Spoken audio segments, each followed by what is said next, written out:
Queridos hermanos, el mensaje de esta mañana se titula Suficientemente grande como para perdonar. En el segundo libro de Samuel encontramos una historia maravillosa.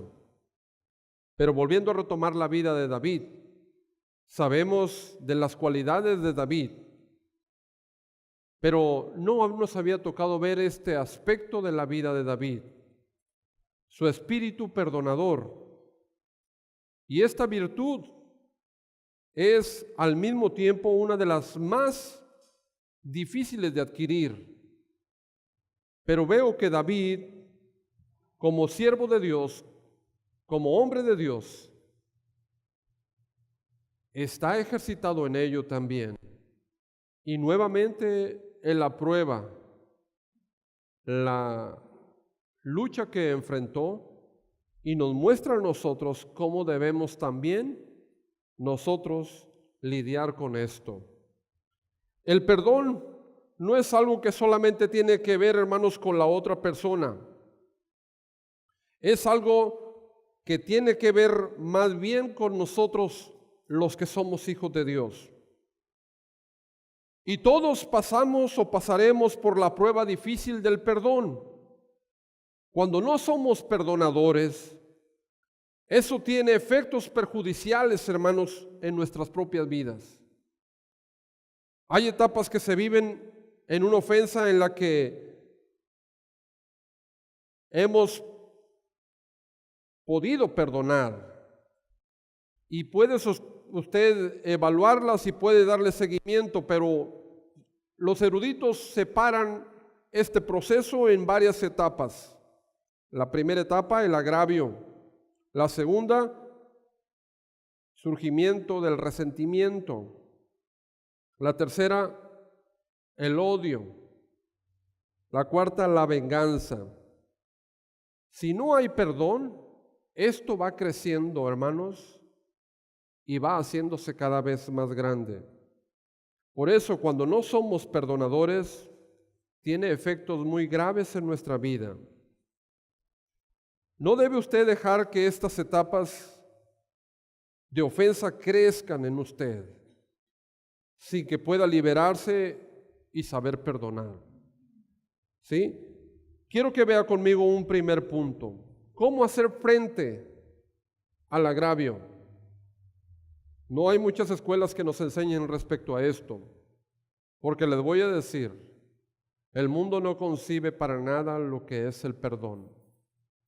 Esto ustedes y yo no lo entenderíamos y el mundo no lo entendería si no mirara a Dios, porque de Dios se deriva el perdón. El mundo no entiende de esta palabra y este aspecto que estamos hablando. Por eso, ¿cómo hacer frente al agravio? Todos estamos expuestos, todo lo vivimos diariamente. ¿Somos ofensores o somos ofendidos? Pero ¿cómo yo puedo hacer frente al agravio? Y qué oportuna es la palabra de Dios, ¿verdad? Porque en todo este transitar que hemos tenido domingo tras domingo, meses tras meses, casi ya llevamos el año predicando del primer libro y segundo libro de Samuel. Y nos hemos ido, ¿verdad? Así consecutivamente, viendo casi los capítulos seguiditos. Y vean que la palabra de Dios tiene para todo, para todos los temas de nuestra necesidad. ¿Cómo hacer frente al agravio? David entonces se encontraba en este punto donde lo dejamos, en el punto más bajo, hermanos, de su autoestima, en un momento difícil y depresivo de su existencia. Después de su pecado, usted recordará, se desencadenó en su vida una especie, hermanos, de reacción en cadena o de reacción como dominó. Cayó una ficha y después esa fue tumbando las que estaban enseguida y fue haciéndose un desastre en su hogar. David pecó al meterse con Betsabé y esto le llevó a una serie de pecados. Lo vimos en la pendiente descendente del pecado hasta llegar al asesinato. Ciertamente Dios le perdonó, lo dijimos también, pero esto no le quitaría las consecuencias que traería su pecado. Y Dios se lo advirtió. Dios le había dicho, a través del profeta Natán, le dijo Dios, tu hijo morirá. Y así sucedió. ¿Recuerda usted que murió su hijo? El profeta Natán le dijo, tus esposas serán utilizadas públicamente. Y así sucedió. Eso pasó. El profeta le dijo, tus hijos se volverán contra ti. Y exactamente así sucedió. Absalón, entonces, estamos en ese punto, conspira contra su padre David y usurpa su trono. Al grado, hermanos, usted recordará de que ese Absalón, que debió haber sido, ¿verdad?, castigado, debió haber sido amonestado oportunamente, también lo vimos cuando no disciplinamos a nuestros hijos oportunamente, ¿en qué se convierten? Absalón tenía mucha arrogancia, usted recordará, su pelo, ¿verdad?, era la envidia de todas las mujeres. Era un joven que sobresalía, ¿verdad?, después de los hombros de los demás. Era un joven apuesto, dice la Biblia. Pero que papá no se atrevió a disciplinarlo en su momento. Había matado a su medio hermano y papá no hizo nada, cuando él debería aplicar la disciplina, porque él era el juez, el rey, y él era un siervo de Dios. Aunque él había emitido el castigo y él dijo, el tal hombre, ¿verdad?, debiera hacer así y asá, pero no lo aplicaba en su vida. Entonces, ¿qué sucedió? Absalón huyó, recordará usted, pero David va llorando tras Absalón. Ay, Absalón, Absalón, mi hijo, ¿dónde estás? Él se fue tras Absalón. Y Absalón, como vio que no pasó nada, sino todo lo contrario, papá pregunta por ti, le dicen, tu papá está preguntando por ti. ¿Y cómo ven al viejo? No, está relajado. Órale, entonces, ¿no está agüitado conmigo? No. Ah, pues yo creo que, y quiere que vuelvas. Órale, no pasó nada. Llega Absalón entonces, ¿y qué creen que hace? Esto es pan comido. Entonces fragua una conspiración contra su padre y empieza a sublevarse y empieza a tener malas amistades y a juntar un equipo y luego hasta decir, ¿sabe qué? Vamos a destronar al rey, mi padre, y si es posible lo matamos. Entonces David se ve en la necesidad de salir huyendo. ¿Sí? David sale huyendo. David huye porque Absalón conspira contra él, usurpa su trono y quiere matarle. Ahora Absalón está en el trono y David está huyendo. Está en su punto más bajo, hermanos, de autoestima. Está tocando fondo de nuevo. Por eso él clama en una oración en el Salmo número 40. Salmo 40, verso 1. Vaya conmigo, por favor. Salmo 40.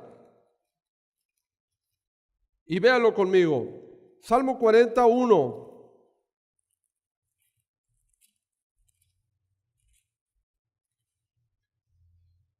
Pacientemente esperé a Jehová, y se inclinó a mí y oyó mi clamor, y me hizo sacar del pozo de la desesperación, del lodo cenagoso. Puso mis pies sobre peña y enderezó mis pasos. Verso 12. Porque me han rodeado males sin número, me han alcanzado mis maldades, y no puedo levantar la vista.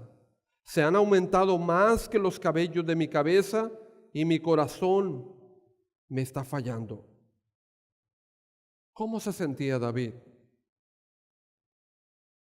Y vaya usted al segundo libro de Samuel, capítulo 16, versos del 5 al 8, y vea el panorama de la salida, de la huida de David. Dice la Biblia, para que tenga un panorama más claro de cómo estaba la situación de David. Y vino el rey David hasta Bahurim, y he aquí iba huyendo con un poco del ejército, y he aquí que salía uno de la familia de la casa de Saúl. Recordará usted a Saúl, el anterior rey antes de David. el cual se llamaba Simei, hijo de Gera, y salía maldiciendo y arrojando piedras contra David y contra todos los siervos del rey David. Y todo el pueblo y todos los hombres valientes estaban a la derecha y a la izquierda de David. Y decía Simei, maldiciéndole: fuera, fuera, hombre sanguinario y perverso. Jehová te ha dado el pago de toda la sangre de la casa de Saúl, en lugar del cual tú has reinado, y Jehová te ha entregado el reino en mano de tu hijo Absalón. Y hete aquí sorprendido en tu maldad, porque eres hombre sanguinario. Lárgate de aquí, vete de nuestra tierra. Ah, caray, es fuerte, ¿verdad? La palabra de Dios. Pero Simei era el tipo de persona, hermanos, que te patea cuando estás vencido y sin fuerza, tirado en el suelo. Cuando estás en el foso profundo, viene y te da un golpe bajo todavía. Y David lo escucha,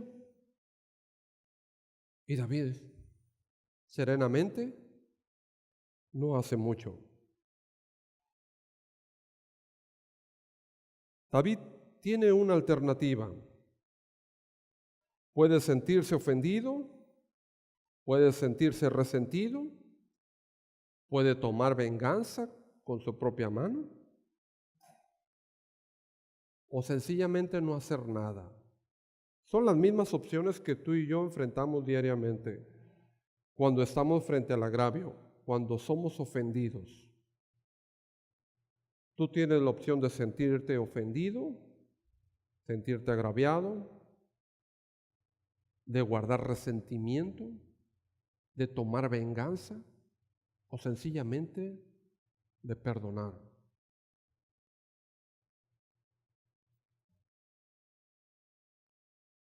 ¿Cómo es que llegó David aquí hasta este punto? ¿Creen ustedes que es por casualidad que David tenga la templanza de mantenerse firme en estas circunstancias? Recordará usted y quizás se identificará con David. David es como nosotros, era la bala perdida del padre. Recordará usted que todos sabían en la casa, ¿verdad?, de la visita del profeta Samuel, excepto David. ¿A quién le interesaba David? David estaba cuidando las ovejas. Había fiesta en la casa del padre y David ni siquiera fue invitado, porque el padre ni tampoco confiaba en él. Ah, sí, tengo el menor, pero ese lo tenemos cuidando las ovejas. Pero mira aquí los más robustos, los más grandes y los más inteligentes. ¿Cuál de estos usted cree, profeta, que el Señor ha elegido por rey? Y Samuel le dice: ninguno de estos. Dios me dice que será el rey. ¿Tienes uno más? Ah, sí, pero lo tenemos cuidando las ovejas. Tráelo. Recordará usted que David ni sus hermanos creían en él. ¿Se acuerdan cuando lo mandaron a llevar el lonche a la guerra? Y David empieza a preguntar: ¿qué es lo que está pasando aquí? Ahí viene de mitotero. Sus hermanos le dijeron: ahí viene de mitotero, váyase a la casa, le deje un lonche aquí y regrésese. Esto es pleito de hombres. Pero David no hizo caso, ¿se acuerda? Se escabulló entre el ejército y llegó a preguntar: ¿qué es lo que está pasando? Es que ese gigante llamado Goliat nos está retando a diario, pero nadie de nosotros se atreve a enfrentarlo. ¿Ya lo viste? Está grandísimo, ni el rey. Entonces, ¿qué hace este osado jovencito? Va y se presenta, ¿verdad?, a la oficina del rey, en ese entonces Saúl, y le dice: ¿con que nadie quiere enfrentar a ese Goliat? Sí, pues yo sí me enfrento. ¿Estás bromeando, jovencito? Tú no puedes contra él. ¿Se dan cuenta? Ni el rey creía en él. A ver, enséñame tus cartas, tu currículum, ¿cuál es tu capacidad? Y luego saca David su currículum. He matado osos, he matado leones en el campo, y todo esto lo he hecho porque el Señor ha estado conmigo. Bueno, pues no, hasta ahorita no hemos encontrado ningún loco que se quiera enfrentar con Goliat. Este es el único, pues hay que mandarlo. Así es que pónganle la armadura y echémoslo. como carne de cañón, ¿verdad? Ni Goliat creía en David, recordarán ustedes también.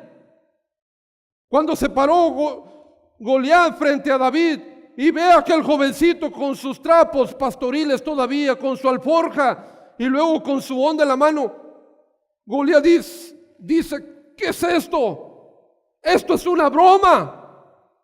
Y se dirige al pequeño David y le dice, ¿qué acaso soy yo un perro para que vengas a mí con piedras? ¿Se fijan cómo le menospreció? Pero David levanta la voz y le dice, tú vienes a mí con espada y con todo ese armamento y hasta un escudero traes a tu lado para que te proteja los pies. Mas yo vengo a ti en el nombre del Señor. Y el Señor al que tú has ofendido dará hoy tu cabeza en mis manos. Ese fue las últimas palabras que escuchó Goliat. Le bastaron unas cuantas piedras del arroyo para quitarlo de en medio. ¿Se dan cuenta, hermanos, que para llegar a este punto no fue casualidad?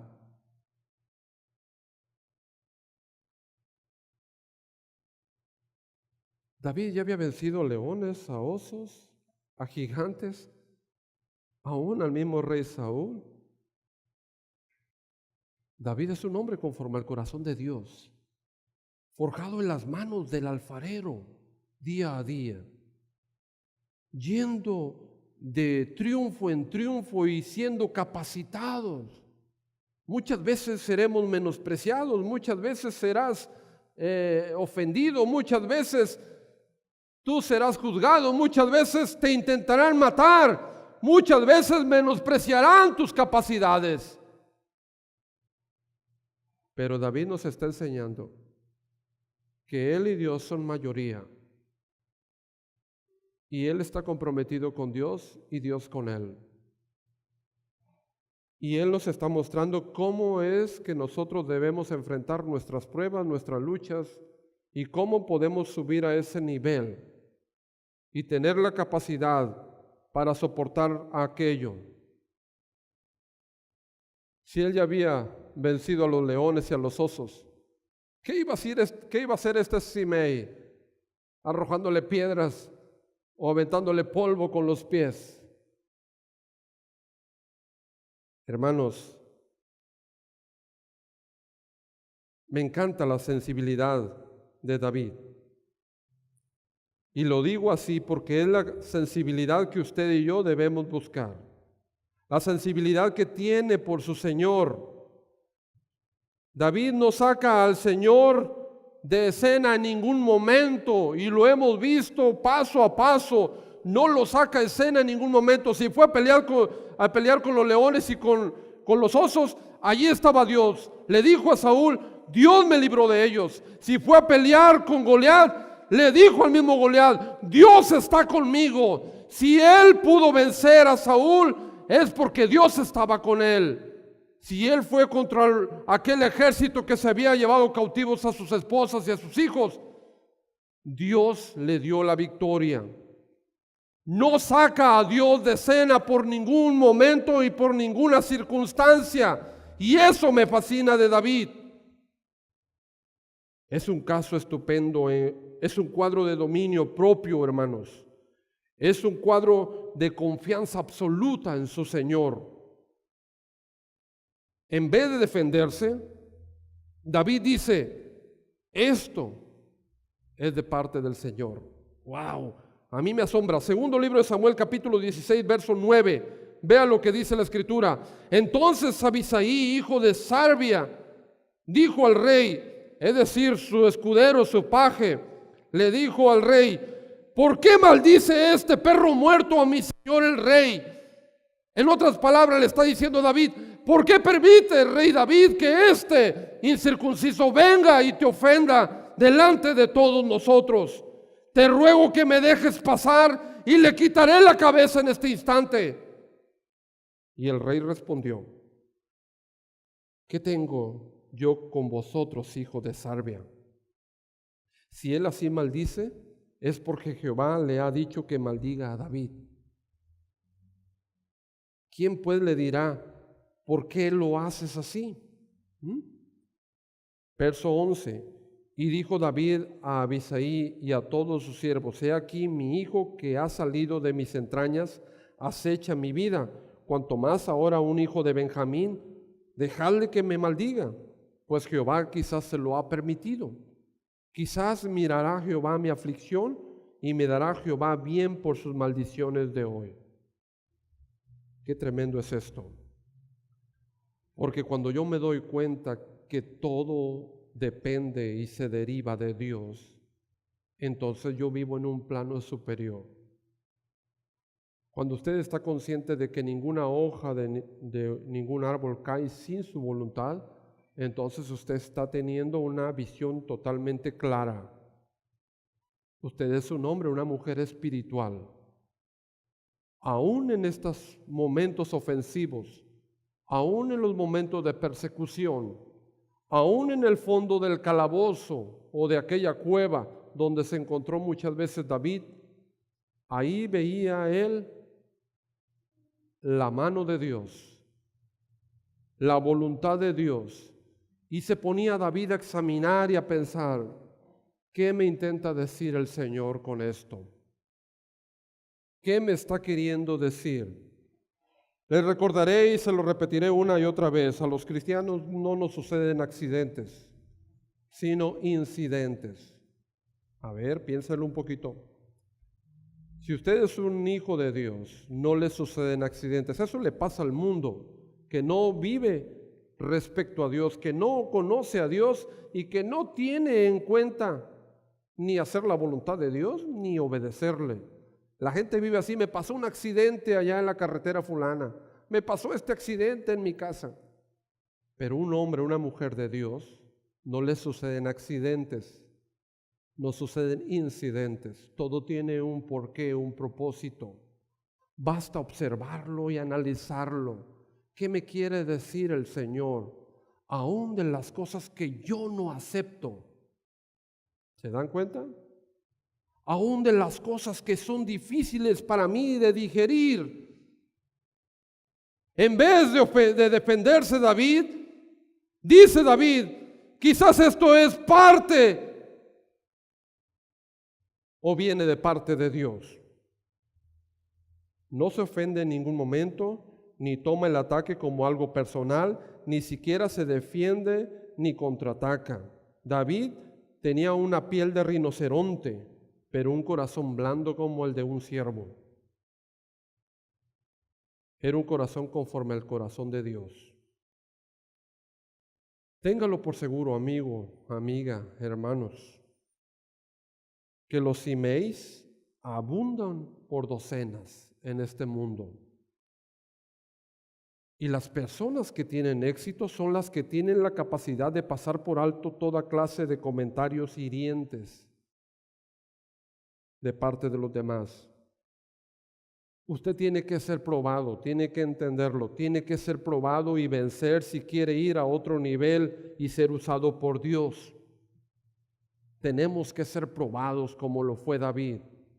¿Cómo llegaría ese jovencito a estas alturas a llegar a ser un rey, a poder ser el vencedor de gigantes?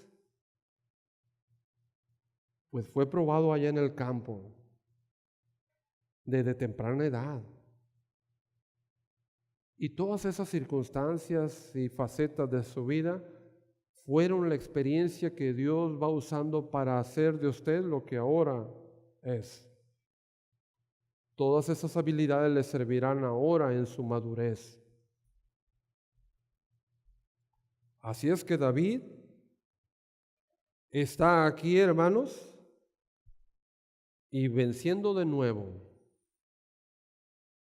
porque él había sido probado no sé cuántas veces. Si usted ha sido llamado por Dios, o a un liderazgo, o a un servicio, donde tiene que tratar con personas, tiene que estar cubierto de una coraza,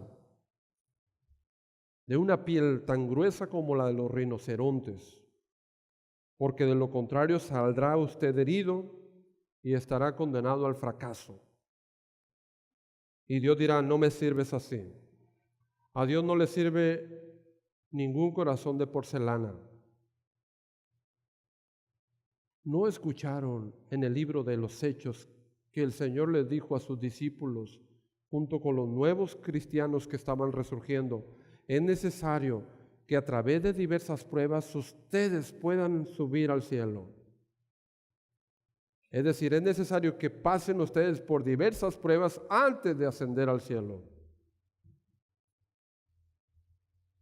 David entonces está lidiando con el agravio y es la manera más correcta para hacerlo. Nunca saque de escena al Señor y póngase a pensar, ¿qué me quiere decir Dios? Simei, lo que le ha dicho a David, no todo es correcto ni cierto. Algunas cosas son verdad. Sí, él ha matado, él ha derramado sangre, sí. Pero no es cierto que Dios no lo ama. Pero no es cierto que Dios tampoco le va a quitar el trono. Pero no es cierto que Dios se ha olvidado de él. Pero esto sirvió a David para reflexionar. Y dijo, déjenlo. A veces es necesario, hermanos, para saber qué té somos, ser pasados por agua caliente. Para saber usted qué té es, tiene que meterlo en agua caliente, ¿no es cierto? Y a veces tenemos que ser metidos en agua caliente para saber qué tan fiel eres para el Señor. ¿Qué tan comprometido estás? ¿Qué tanto has crecido y madurado? Y si estás listo para una tarea mayor.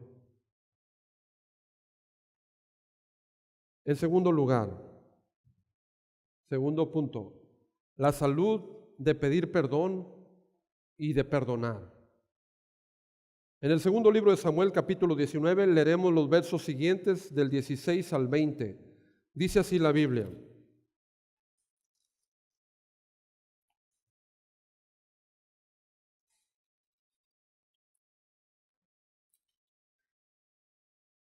Aconteció luego que cuando Usai Arquita, amigo de David, vino al encuentro de Absalón, dije bien, segundo libro de Samuel 19, dije yo mal la cita, perdón. Segundo libro de Samuel 19, del 16 al 20. Los versos sí son correctos.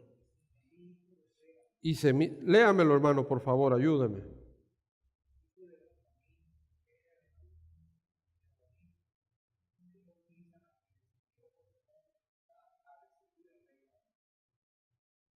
¿Sí? Hasta el 20, hermano.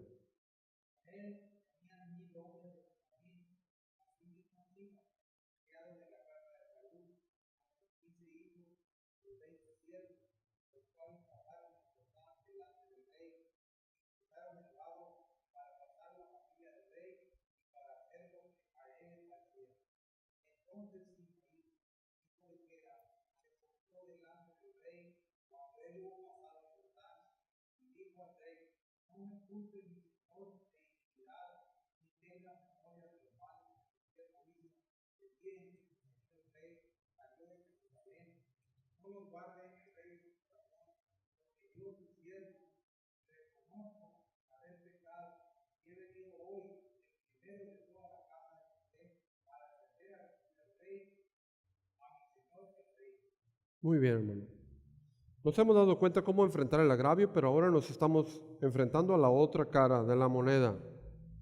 Simei, después de que ve el desenlace de toda la historia, Absalón muere y sucede una serie de acontecimientos.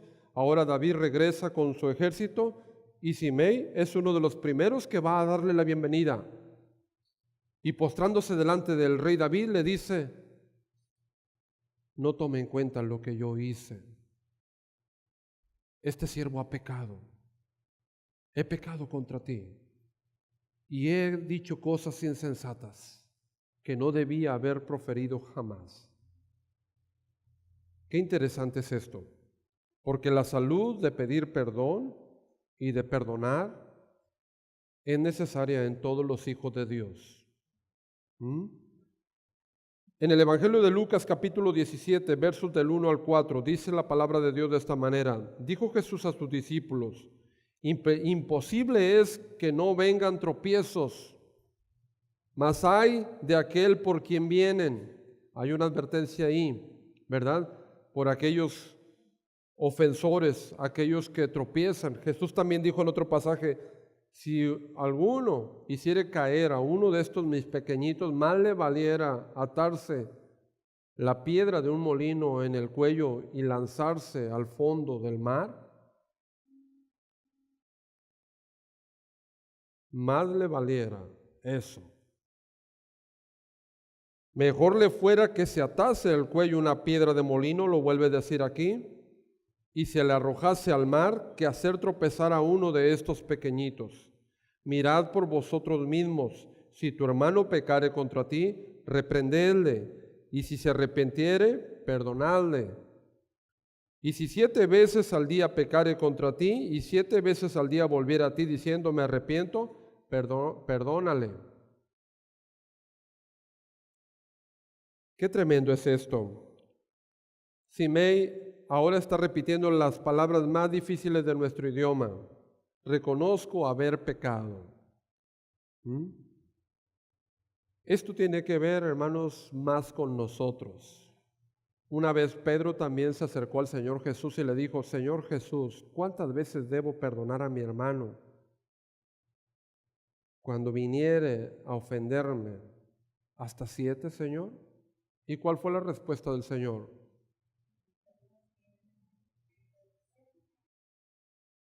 ¿Qué intentaba el Señor Jesús decir? Ahora, no quiero que se me confunda, porque muchos malinterpretamos esto. Y muchos hemos sido ofendidos, muchos hemos pasado por esto y creemos, hermanos, fíjense muy bien, creemos que, bueno, yo he sido ofendido, tal vez entonces se está esperando que yo sea el que pida perdón. Voy a ir a pedir perdón y la persona va a cambiar con eso. Y déjeme decirle, cometen un grave error. Porque entonces aquella persona no cambiará. Usted le ha levantado al grado de santidad y entonces se subleva y cree que ha hecho lo correcto. Dice la Biblia: si tu hermano ha pecado contra ti, amonéstale. Y si se arrepintiere, perdónale. Y nosotros creemos, no, hay que ir a pedirle perdón. Entonces ese monstruo ya usted no lo va a aplacar ni nadie. Cuando el Señor Jesús, suspendido en la cruz, dice: Padre, perdónalos porque no saben lo que hacen. ¿Creen ustedes que toda la gente, Potifar, Caifás, los judíos, los soldados que estaban ahí crucificándole, cambiaron? No. ¿Ustedes creen que cuando Pedro le dijo al Señor: Señor, mi hermano todos los días viene y me agrede y peca contra mí, ¿cuántas veces debo perdonarle? Todas las veces, Pedro. ¿Ustedes creen que el hermano cambió? No. ¿Qué entonces está tratando el Señor de decirnos? No se trata de los otros, se trata de ti. Y a mí me interesa tu corazón. Yo estoy trabajando con tu corazón. Yo voy a trabajar con tu corazón. A mí me interesa que mis hijos, dice Dios, tengan paz y estén libres de toda carga y sean perdonadores a pesar de las ofensas que puedan recibir. Tu deber es perdonar y perdonar y perdonar y no ver el más allá del agravio. El agravio dejárselo al Señor y decirle: Señor, yo no puedo con este agravio, pero tú, Padre, puedes con él. Y seguir adelante.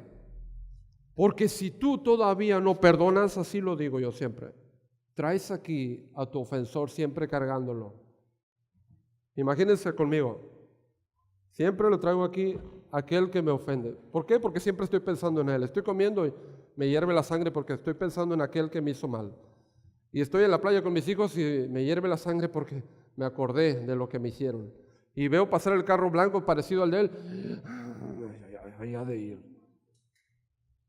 Y mientras el otro puede estar, usted aquí lo trae.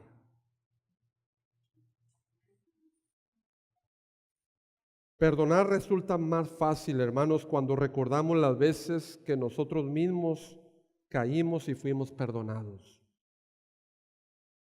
Qué admirable y misericordioso control el que nos está mostrando David. Su fortaleza y capacidad, hermanos, de perdonar son un ejemplo hermoso para nosotros. David mantuvo muy claro su enfoque vertical. Él solamente estaba viendo al Señor. Y en otras palabras, él le está diciendo: Señor, tú y yo podemos manejar esto. Encárgate tú del agravio. Tú mejor que nadie puedes, Señor, con eso. David estaba consciente de su propio fracaso. Quien ha sido perdonado, hermanos, y humillado, es buen perdonador. Y puede entender. David perdona a Simei, y desde aquel momento en que le ofendió, ¿verdad? Recordará usted días atrás, cuando le aventaba piedras y polvo y maldiciéndole, diciéndole: lárgate de nuestra tierra, vete, hombre sanguinario, perverso, te está dando Dios el pago de todos tus hechos. Imagínense, aquel día no hizo ni dejó que sus súbditos hicieran nada para defenderlo. Ahora que Simei viene a pedir perdón, David igual, y le dice: ¿quién soy yo? ¿Quién soy yo? No te preocupes, Simei, tu deuda ha sido pagada hace mucho, porque yo también soy un pecador. Yo también fui un agraviante. A mí también se me perdonó, Simei. David estaba recordando su pasado inmediato. Había matado a su mejor amigo, le había quitado su ovejita, había hecho hechos inconscientes que habían ofendido a Dios, y ahora él sabía que estaba pagando gran parte de las causas que él mismo había levantado. Es como cuando arrojas una piedra dentro del lago. El efecto va a surgir como ondas y va a lastimar a tus seres queridos, a los que están alrededor de ti, y va a ser un efecto en cadena. Pero ahí está. La salud vendrá cuando pedimos perdón y cuando aprendemos a perdonar. Por eso dice la Escritura para nosotros: en cuanto a vosotros dependa, estad bien con todos. Y si el otro sigue tirándote piedras, déjalo. Si el otro no te saluda, no eres el primero ni serás el último. Al Señor Jesús le hicieron cosas peores. Si el otro sigue difamándote. Por eso, hermanos, cuando se levanta un enemigo, a mí me da risa ya, porque he enfrentado tantos leones y tantos osos que uno dice: ay, ya era tiempo, hacía falta que se levantara uno, ¿sí? Pero ya se ha adquirido esa coraza espiritual que Dios da para resistir y poder tener salud, el corazón tan blando como el de un siervo, para adquirir, hermanos, el corazón del Señor Jesús. Eso es exactamente. Ahora, hermanos, consejos para ayudarnos a perdonar. Cultiven una piel más gruesa. ¿Cómo se hace eso, pastor? No necesita tomar las cosas tan a pecho. Pídale ayuda al Dios, al Señor, para no ser tan sensible, tan susceptible. Ay, hermanos, yo sé que ustedes llegan aquí a la casa de Dios, hermanos, si quieren, ¿verdad?, ser tratados con pincitas. Así llegamos todos. Pero por algo Dios lo trajo a la casa de Dios. Hierro con hierro se afila, dice el proverbio, ¿verdad? Usted afila un cuchillo con otro de metal. Y Dios nos puso aquí en la iglesia, ¿para qué? Para su crecimiento, hermanos. Mire, yo quisiera que todos ustedes fueran como yo. ¿Se imaginan? Perfectos, bonitos, bien portaditos. Y ustedes quisieran que todos fuéramos como ustedes, ¿no es cierto? Así tan bien portados, bien, no hacen nada malo, ¿no? Si el mundo fuera como nosotros quisiéramos, qué maravilloso sería, diríamos, que fueran así, como yo lo imagino. Pero Dios dice, no, Dios nos hizo seres individuales y seres, ¿verdad?, muy distintos. No hay uno que se parezca al otro. Y nos hizo de diferente carácter, diferente formación, diferentes gustos, diferente educación, diferentes modalidades, y nos puso en una iglesia para que nos forjáramos y aprendiéramos a convivir. Sí, no todo va a ser color de rosa. A mí no me va a gustar la pizza que usted trae para comer. A mí me gustan más los frijoles y los tamales.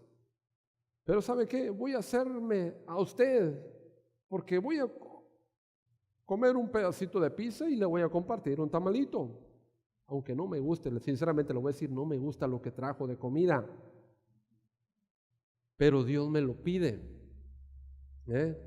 Por eso les digo, concebir el perdón no se puede concebir fuera de Dios. Al mundo no le interesa el perdón. Todo esto, David, ¿por qué cree que lo hacía? ¿Por qué cree que se mantuvo firme? ¿Por qué cree que no movió un dedo? Todo por Dios. Porque nada le costaba a David decirle, quítale la cabeza, ahora. Era el rey y con justa razón lo hubiera podido hacer. Pero él sabe que su vida depende de Dios. Por eso, cultive una piel más gruesa. Pídale ayuda a Dios para que no ser tan susceptible, tan sensible. Quita, Señor, esta mente de porcelana. Quita este corazón de cristal de azúcar. Y da profundidad a mi vida. Endurece mi piel. Calma mis reacciones. Hazme como Cristo. ¿Y saben cómo lo va a hacer? Aquí en la iglesia. Cuando los lleve a las calles a ver la pobreza.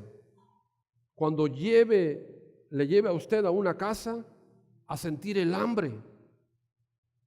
Cuando usted pruebe la verdadera miseria de un hogar inmerso en el alcohol. Cuando usted vaya y visualice un hogar lleno de disputas y de discusiones. Usted valorará este camino. Usted apreciará y crecerá. Y usted cada día se dedicará a ser mejor. Porque sabe que lo que ha encontrado en el Señor no lo superan ninguna cosa allá afuera. Trate de entender al ofensor. Trate de ver más allá del agravio y ver al hombre necesitado que lo está atacando. Pablo decía, son hombres dignos de conmiseración. Y cuando usted piensa así, esto le ayuda. Es posible que aquella persona haya tenido un mal día. Quizás esa persona vive en un nivel bajo de inmadurez o ha sido golpeado duramente por la vida. Usted tiene que tratar de entenderlo. Por eso el Señor Jesús en el último momento en la cruz dijo, Padre, perdónalos porque no saben lo que hacen. El Señor Jesús está bajando al nivel de un incrédulo y está diciendo, Ellos no saben, Padre. No saben que soy el supremo Dios. Padre, están en otro nivel que no entienden. No les tomes en cuenta este pecado. Por eso la Biblia dice, cuando te han ofendido, ve con tu agresor y dile, ¿sabes que esto ha pasado? ¿Sí? Si entonces te perdonaré, has ganado un amigo. Pero si no, ve con otra persona y pon como testigo a otra persona. Y si no quisiera escucharlos, bueno, dilo a la iglesia. Y si no quieren escuchar a la iglesia, tenle por gentil y publicano. ¿Qué quiere decir eso? Vamos a matarlo, vamos a correrlo de la iglesia. No, no. No está siendo más que tienes que entender. Entonces él no está en el plano cristiano. Él no entiende lo que es perdón. Él no entiende lo que es entrega por Cristo. Él no entiende de una transformación total, una renovación espiritual. Tienes que verlo como un gentil y un publicano. No quiere decir que lo vas a ignorar ni que lo vas a menospreciar. No quiere decir que lo vas a atacar. No quiere decir que te vas a burlar de él. No. Tienes que entender, él no está en el nivel que tú estás. No entiende las palabras que tú entiendes ya. ¿Sí? Bueno, tratemos de entender. Recuerden las ocasiones también de su propia vida cuando necesitaron perdón. Seguramente necesitamos perdón muchas veces. Yo he ofendido a mi Dios muchas veces. Y cuando soy agredido o soy ofendido, nuevamente recuerdo cuántas veces yo lo he hecho también. Y he recibido la misericordia y el perdón de Dios. Cuando alguien ha sido perdonado, es buen perdonador. Por eso la Biblia nos dice, ¿quién amará más?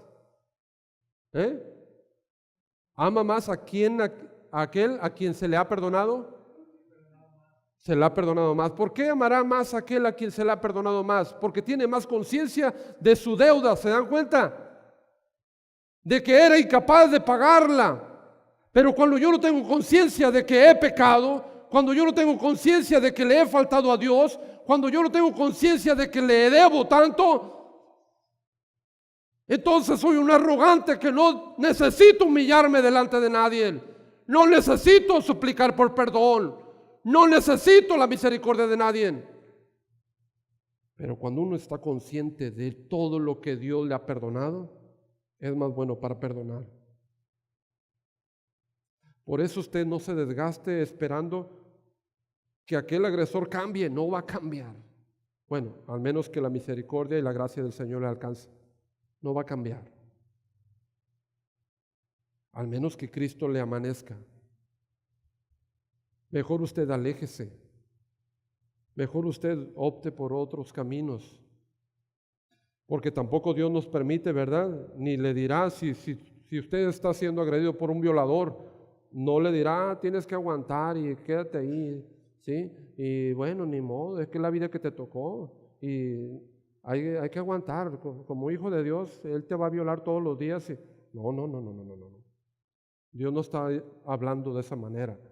Si usted está siendo agredido a golpes, Dios no quiere eso. Dios nos hizo a imagen y semejanza de Él, hombres dignos, con una dignidad. ¿Sí me entiende? Porque hasta el mismo Señor Jesús, cuando le iban a apedrear, Él pasó en medio de ellos y le dijo, basta. Porque el mismo Señor Jesús, cuando le pegaba, el soldado le dijo, ¿por qué me golpeas?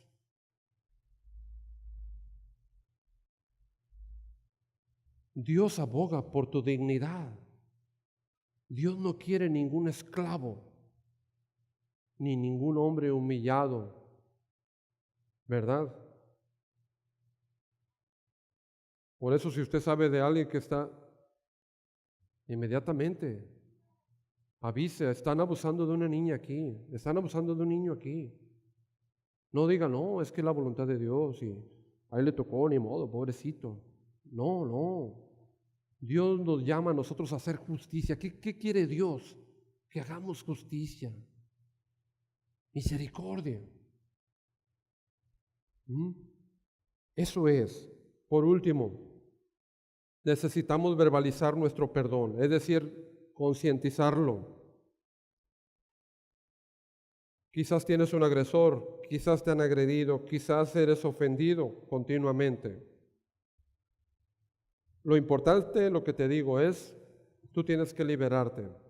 La salud viene cuando pedimos perdón, ¿sí? Y también cuando somos perdonadores. Entonces, necesitamos verbalizar nuestro perdón. Gary Smalley, él lo llama así.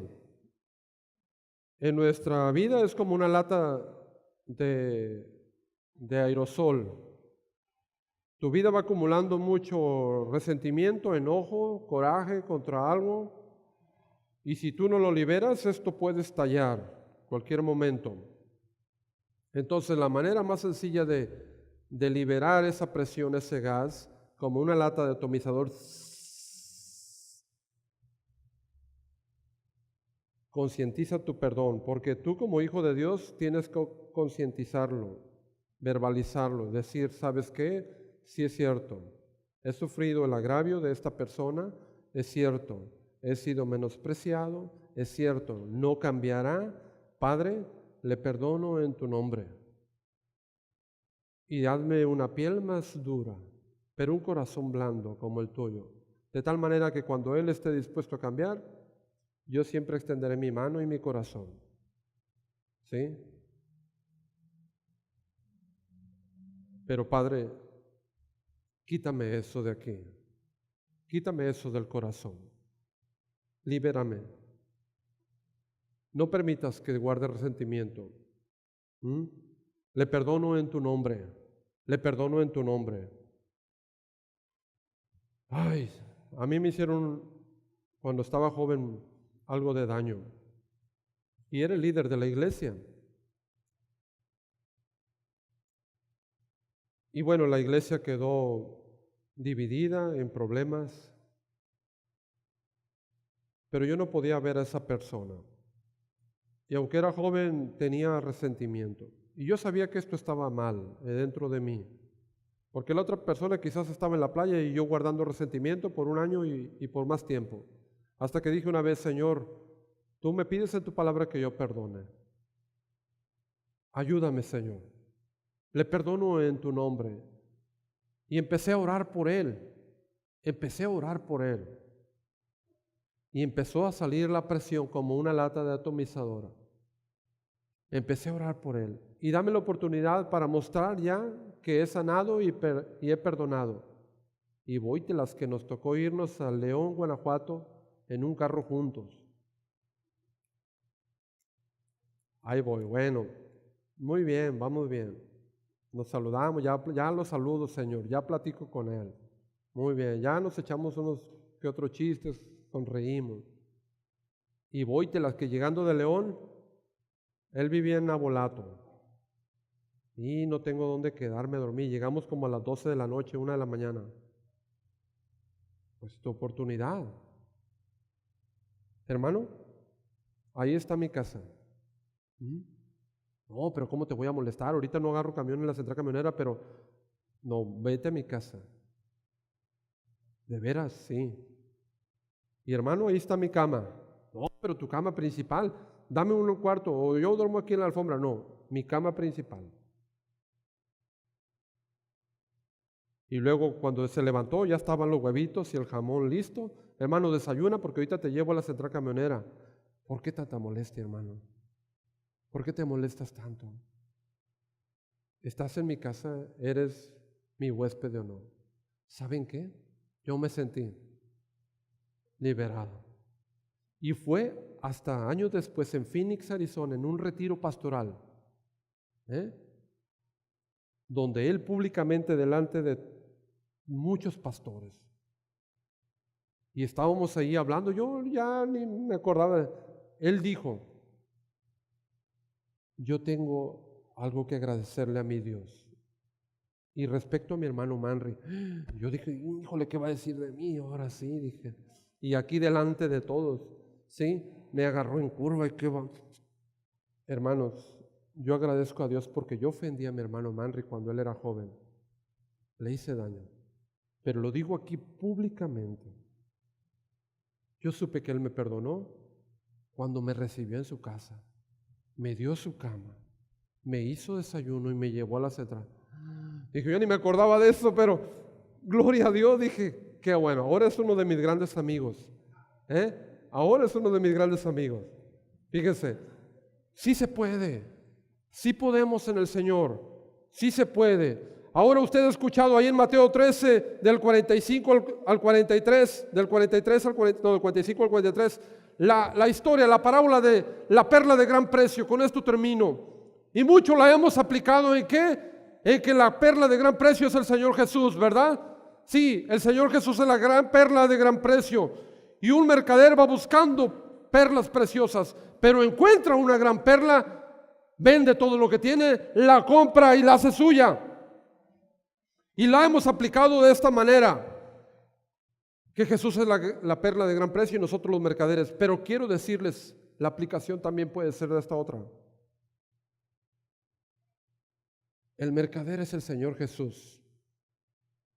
Y fue en búsqueda al mundo de una perla de gran precio, que esa fuiste tú y fuimos nosotros, fui yo.